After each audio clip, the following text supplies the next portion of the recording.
So it snowballs in golden XP so fast because you are not only are you denying it to them, but you are also gaining more yourself.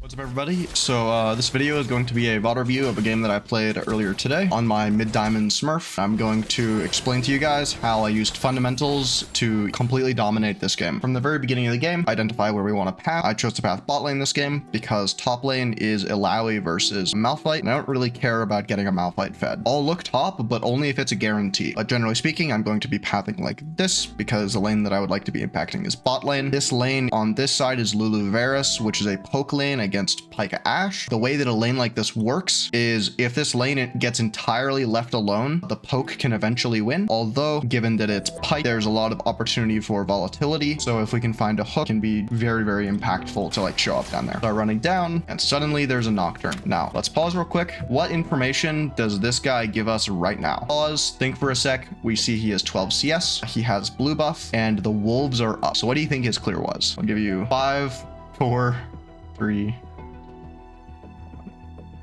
okay, what we know immediately upon seeing him here, he's level 3, he has blue buff, he has done 3 camps. We can be about 99% sure that his clear was Raptors, blue, Gromp. And then this clear has 2 kind of outcomes of it. After the Gromp, either you run down and you gank a bot, or you run up to the wolves if you would like to fight at level 3. And in this case, the Nocturne does opt to fight level 3. He kind of runs it down.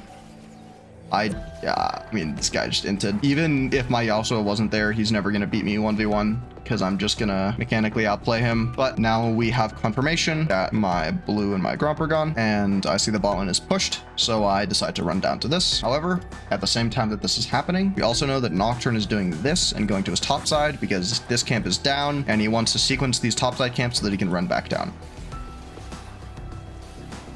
So as I'm going for this gank, which is mostly successful, but I do end up trading for it. It's a little weird for him to have eat away there when I'm like obviously here. He should just be like autoing Varus. I think I flashed the E, but I do end up still dying. Generally speaking, this is still super worth. I got a kill out of it. My Ashe got a kill. The game is pretty much over from this play. Now I come back on the map. I know the Nocturne is going to be top side, and I see that the top laners are super low. So I run here to either counter gank the Nocturne because I'm stronger, or just to kill the Illaoi straight up. I make a small pathing mistake here. I believe in this case, I should have hugged the wall more fully as I was walking in, because walking like this did give the Illaoi an opportunity to see me coming and cut in. As you'll see over the next couple of seconds, it does allow her to live. My Malphite is too low to really do anything. She flashes. I actually don't see in the moment that she's recalling there. I probably could have looked for her because I do have that warded, but by the time I noticed, it was a little too late. And now I know that Nocturne is going to be doing this, and he is ahead of me, and his clear is either on wolves or Raptors right now. If he's just full cleared, or maybe he looks for a play such as this. This is another opportunity for us to gain some information. We know that level 1, he did these 3 camps, and I gave him 12 CS, and he now has 24 CS. So he has done 3 of these 4 camps here. We don't know exactly which 3, although he does probably, yeah, he has blue. So it's some combination of these 4 camps. He's done 3 of them, and he has blue. He does decide to invade me here. This is kind of random. He is weaker than me. He has longsword versus my, whatever this axe is called. So I'm significantly stronger, even though I'm down a level.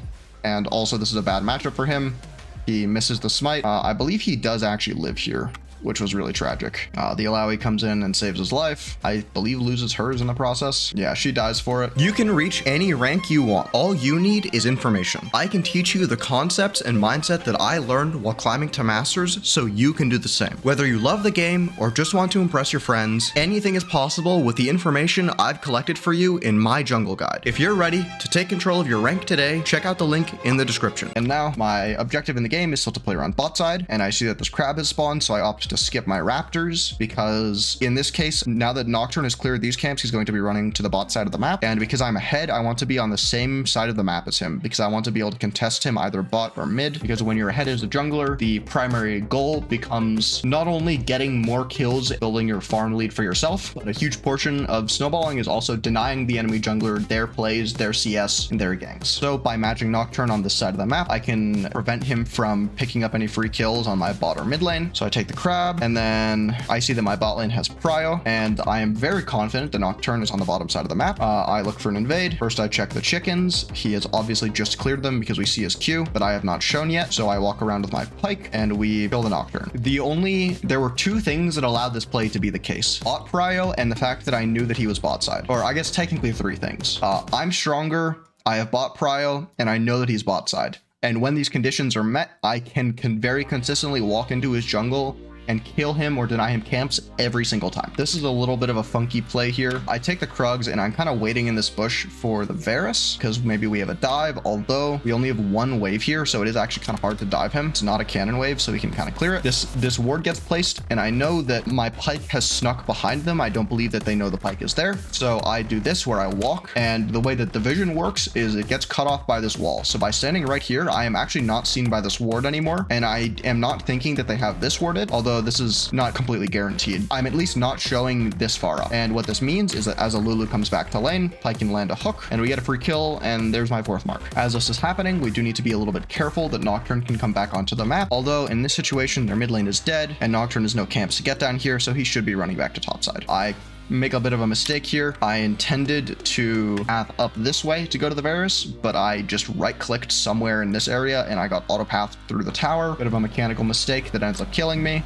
So as I'm walking back, I'm pinging my mouth bite not to go up too far because I'm certain the Nocturne is topside. And then I see him right here sneaking into this bush. I don't want to face check him because it is still a Nocturne. I want to play with my range. So I just decided to take my red. I'm fairly confident he's running, but I do still smite it. And I start to take the Krugs. I'm not sure if I'll actually capitalize on this in the moment, but the fact that Nocturne is showing up here on that timestamp means that he did this, and he actually hasn't cleared these camps yet. So my best move right now is to walk with my pike and invade his topside, which I believe I do. So I take those, and then I know that there's something to do here. I think, yeah, we actually even, for some reason, after running for my red, Nocturne runs to mid and then runs to bot. I imagine he's just scared of me and knows that if I like run into him in the jungle, I'll just kill him. But I communicate to my team that Nocturne is on the blue, and what that allows them to do is kind of harass him, especially the pike can just harass him because he has free time. And it also means that he's taking it more slowly. He might die for it. In this case, he doesn't die. Because I pinged my team and my team showed up to this play, I take 2 of his camps and get myself a mark, and all he gets is my blue, and I don't really give a shit about it. So I take these camps, and once again, I'm tracking his CS. He had not cleared his top side and then went straight to my bot side, which means that both of his bot side camps are up right now. And once again, I'm stronger, so I run through mid, get my mid prio, communicate to my pike that I want him to invade with me here, take the chickens. In the moment, I'm kind of confused because I did expect Nocturne to meet me on these chickens. However, I should just be assuming that he's somewhere bot side.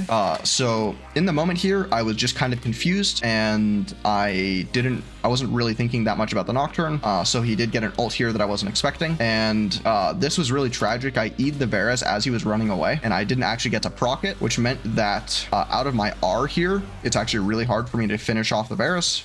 He flashes the pike thing. I try to flash away, but I end up trading 1-for-1 with him again, which is quite sad.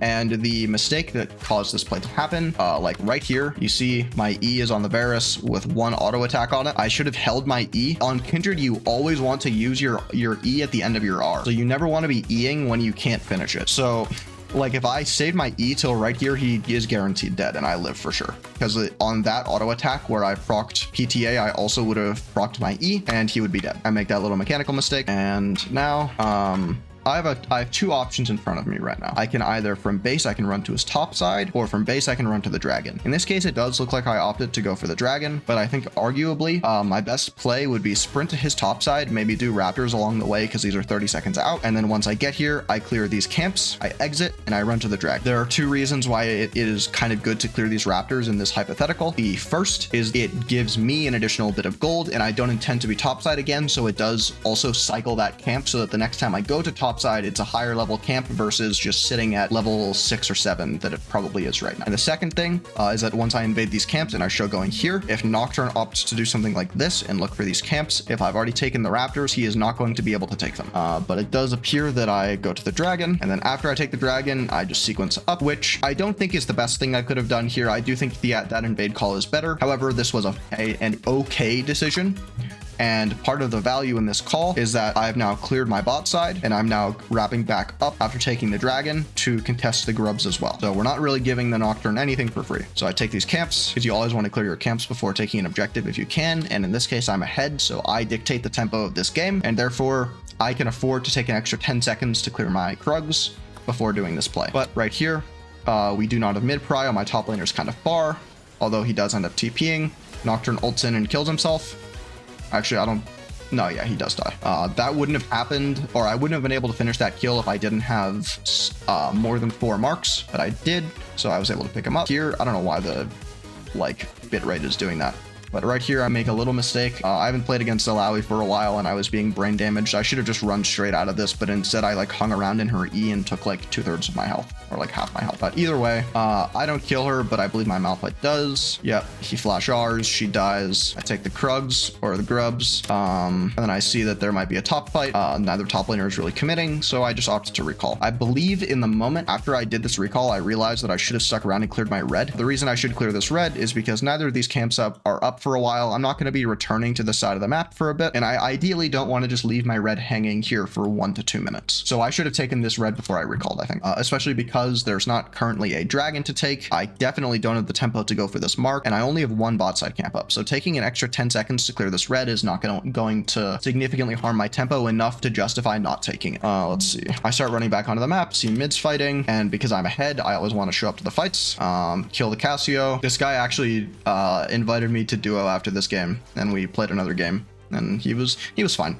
He was a decent player. And in this situation, because Cassio is dead for 22 and my Yasuo is recalling, neither of them are going to get these waves. So in this situation, it's very, very powerful for me to crash this, because this is just giving myself an entire extra wave without damaging the state of mid lane at all. And then my Yasuo TPs. As soon as he TPs, I stop hitting the tower and I go to invade Nocturne's top side. And I can do this because I'm not really scared of Alawi.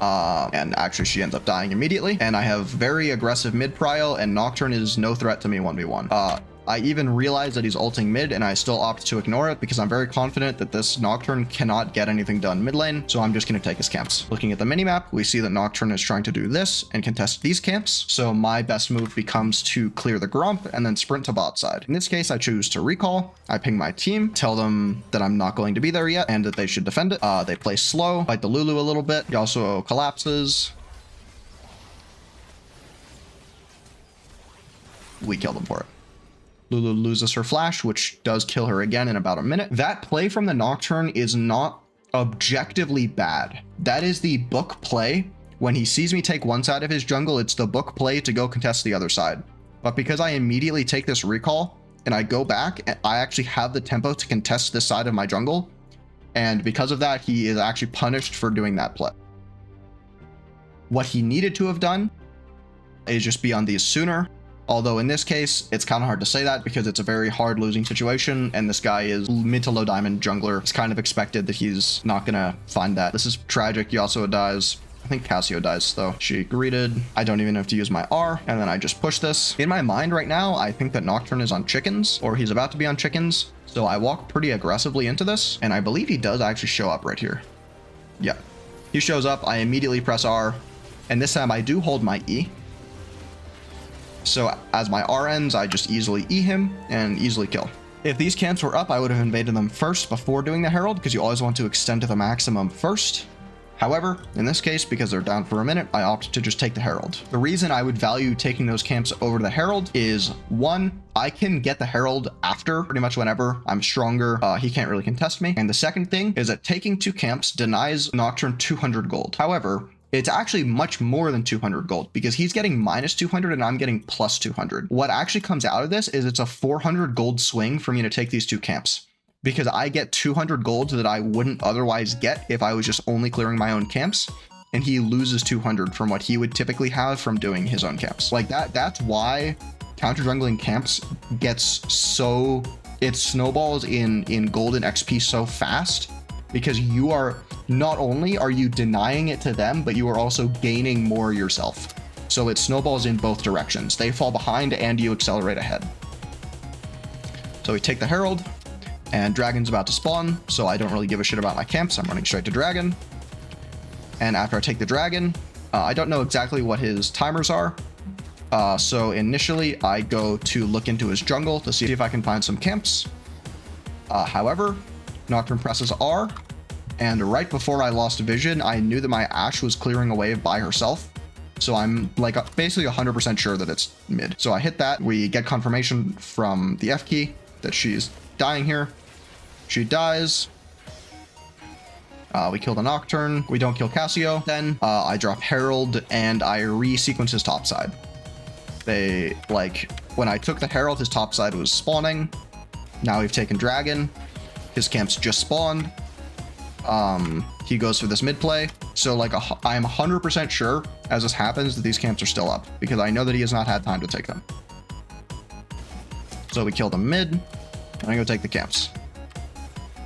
My also kind of trolls me here. He hits me away on the blast cone and doesn't give me the assist for my mark, which I was kind of annoyed by, but it doesn't really matter. And then their mid is overextended. So we collapse mid, kill them both. My Ashe dies, but then her dying frees me up to take this wave. So yummy wave for Kindred. And then I see that the red is up, so I take the red. I saw Nocturne show on a ward here, and yep. So right here, just seeing him here briefly gives me a bunch of information. The enemy wave is pushed up pretty far. It's going to be around here. I also just TP'd, so it's fairly expected that Nocturne would try to do something like this and look for a pick on my Yasuo. Because they're very behind in this game, the only opportunities that they have to come back into the game are to make plays where they have a numbers advantage. So I immediately start running back. It might be better for me to actually go for that tower, but I don't think so. I think their bot lane will prevent me from getting the tower. Nocturne breeds a lot for Yasuo, and I show up here. Easy auto, easy mark. And once again, he has died with his camps up. So I would like to run to these camps. I don't know exactly what the CS lead is right now, but it's definitely, yeah, I'm up about 40 CS. But as I'm going to the camps, I see that there's a mid fight, and I opt to go for the kills instead, as they are much more gold. I believe we kill this Lulu. Yeah, we do. And then Nocturne shows here. This guy is, oh shit. This guy is being kind of a psychopath. He should never be going for this. This is going to be winning for him 0% of the time. It was not even close. And I have 3,000 gold. So he dies, I take his camps, take a recall, Baron spawning, take the red, spamming my team to take Baron. We take Baron, we go mid. This game does end up getting a little bit hairy. My Ashe dies. We're not closing out the game very cleanly. We look for this fight, kill the Varus, and then right here I make a little bit of a mistake and I overstay, and I get Nocturne ulted.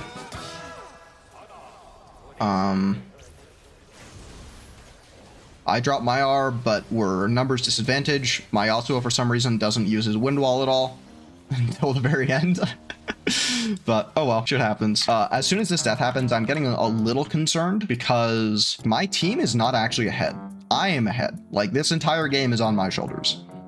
Mid is basically, my mid is down 50 CS, my ADC is down 20 CS, my top lane is basically even, but obviously the Alawi is super tilted and trolling. But this Varus is getting fed, and so is Cassio. Cassio just got a triple, and Nocturne got 1k. Essentially, after this mistake, I'm thinking that I need to be a lot more careful with my plays, because one or two more plays like that, and this game becomes much closer because of how shutdowns work. I ping my team to not fight. They should not be fighting here. I'm 24 of our kills. This pick is fine, but right here, they just need to leave. They overstay, all of them die. I get back onto the map to try to do something, but there isn't really anything for me to do. So I just start pushing the bot wave. There's a mid fight. I roam up to that. And then we find some picks mid. I end up dying to Cassio again, which is a little grief of me. But then my team ends the game. 25 kill game in Diamond. I mean, it's low Diamond, so it's not that hard. All I really had to do to get these kills was just make consistent jungle fundamental plays. I get invaded. I'm consistently tracking the Nocturne. Every time he shows and gives me information, I use that information to punish him in some capacity whenever he skips his camps. Check out my jungle guide if you want more written out information on how I do stuff like this. I'm also doing a video remake of it pretty soon, which I think is going to be really good. And anyone who has already bought the guide before I make the video remake will also get access to the entire video series for no additional cost. And the price is also going to be going up when I release the videos. So if you want to get a better deal, I would recommend buying in now, but obviously your call. If you would like direct coaching, I do one-on-one coaching sessions. Hop into my Discord and hit me up. Yeah. Have a great day. See you next time.